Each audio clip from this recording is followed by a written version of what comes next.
For those of you who are still on the lookout for smaller Android phones, the Sony Compact series has always been a pretty good way to go, and to this day it's probably still your best option if you want a phone with a small form factor. But even though it was announced alongside the Xperia XZ, this is actually a smaller version of the Xperia X and not the XZ, and unlike previous compact smartphones, this isn't exactly a flagship in a smaller body. It's built entirely out of plastic, which doesn't feel anywhere near as nice as glass or metal, but the X Compact is surprisingly sturdy. It doesn't creak or rattle, so there's no issues at all here with the build quality, but it has this super high glossy finish, which is supposed to make it look more like ceramic, and it does look pretty clean, but like all phones with a glossy finish, the X Compact attracts fingerprints like crazy. The top and bottom of the phone are perfectly flat, which means it can stand up on its own, and there's clear frosted color matched inserts that flow really well with the rest of the design. The X Compact also has what Sony calls a loop design, which is just a fancy way of saying that the sides have these slight tapers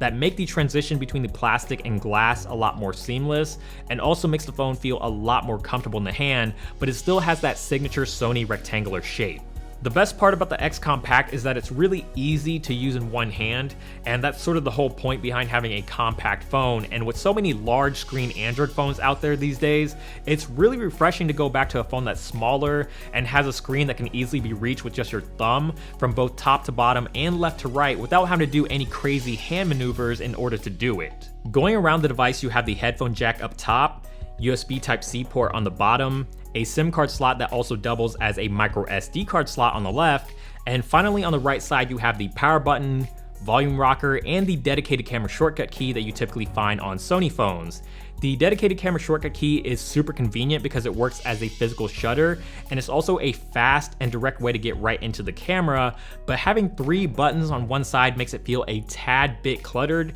and the volume rocker sits way too far down the right side that it feels very uncomfortable to try and press with your thumb. The position of the volume rocker makes a whole lot of sense when using it to control digital zoom on the camera, but for controlling volume, it's not in the most optimal position.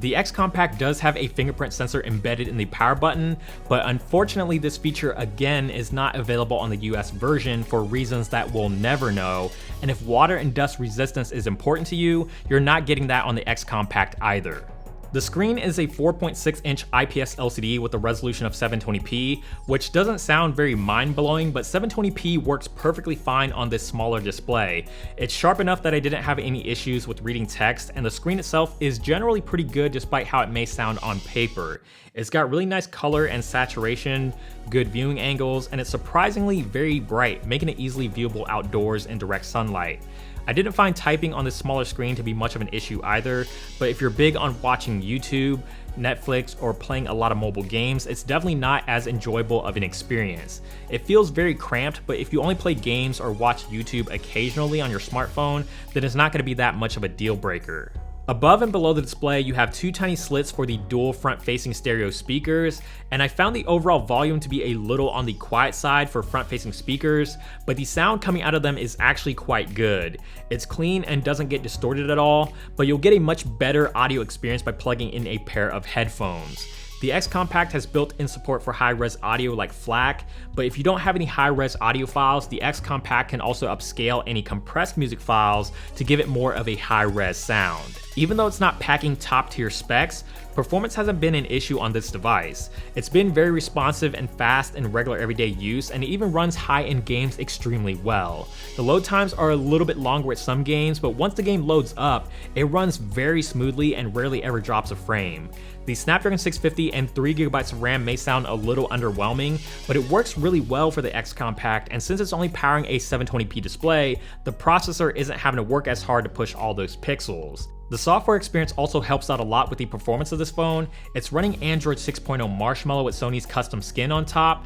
but I hesitate to even call it a skin anymore because a lot of the experience is just stock Android. They've really scaled back a lot of their customizations, and they've even gone as far as adding the Google Now home screen into their own launcher to make the experience feel closer to stock. It does, however, come with a lot of pre-installed bloatware from Sony's own apps to a few third-party ones, but a lot of these can easily be disabled to get them out of the way, and aside from that, Sony's done a fantastic job with keeping the experience clean and simple. considering the size of this phone, battery life has also been surprisingly good. It's got a 2700 mAh battery inside, which isn't huge, but it's more than good enough to get the X Compact to last me comfortably through an entire day, but I wouldn't expect much more than that. Again, having that 720p display really helps out a lot here, and even with my somewhat heavy usage of gaming for a couple hours a day, watching YouTube, and the usual email and social media, I rarely ever found myself plugging in during the middle of a day. If you do need to plug in during the day, the phone does support Quick Charge 3.0, but the wall plug that it comes with does not, so you'll have to supply your own.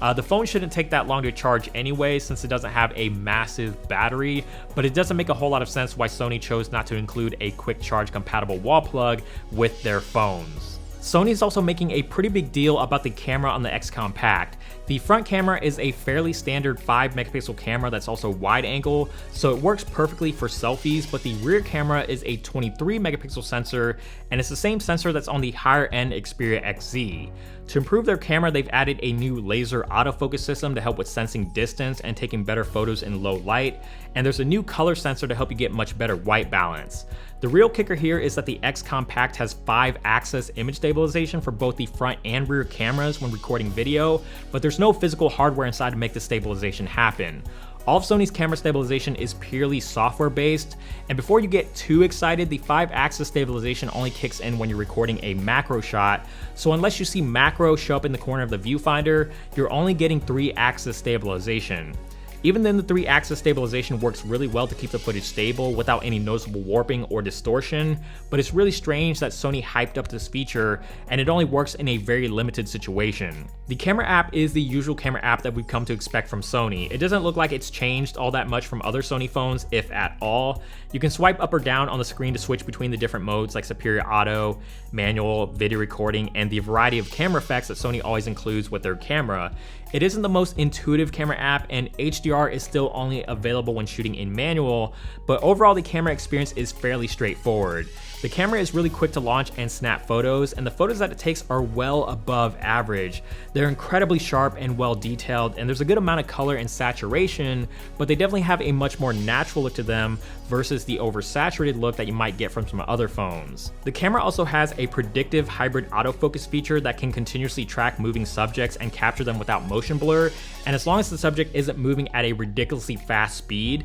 it tends to work pretty well. In low light, there's still a fair amount of detail and the images come out relatively noise-free, but the camera can be really slow to capture in low light situations, and if you aren't holding the phone perfectly steady, you'll wind up getting a lot of blurry shots. The big elephant in the room with the Xperia X Compact is the price. It's going for $500 unlocked in the US, which is really steep for what is basically a mid-range phone, and it puts this phone in a pretty awkward position. There's a lot of other options out there that arguably offer a lot more value for the same price or less. You have phones like the Nexus 6P that's still a really solid phone despite being almost a year old at this point, and if you want something even less expensive, phones like the OnePlus 3, Axon 7, and the Honor 8 are all really great options. The Xperia X Compact is a great phone, and if you choose to buy one, you won't be disappointed, but without a fingerprint sensor, at least on the US version, or any water resistance capabilities, the $500 price tag is even harder to swallow. If you're looking for the best value for your money, this phone isn't the one to get, but if you want a small, compact phone that doesn't have a whole lot of compromises, then you might find this phone to be worth every penny. As always, thank you guys so much for watching this video. I hope you enjoyed this review of the Xperia X Compact, and if you did, please give it a thumbs up down below and also subscribe to the channel, which is also down below if you haven't already, and check us out on social media like Instagram, Twitter, Snapchat, Google+, all that good stuff is also down below, and follow me on Twitter as well. And as always, keep it tuned here to Android Authority because we are your source for all things Android.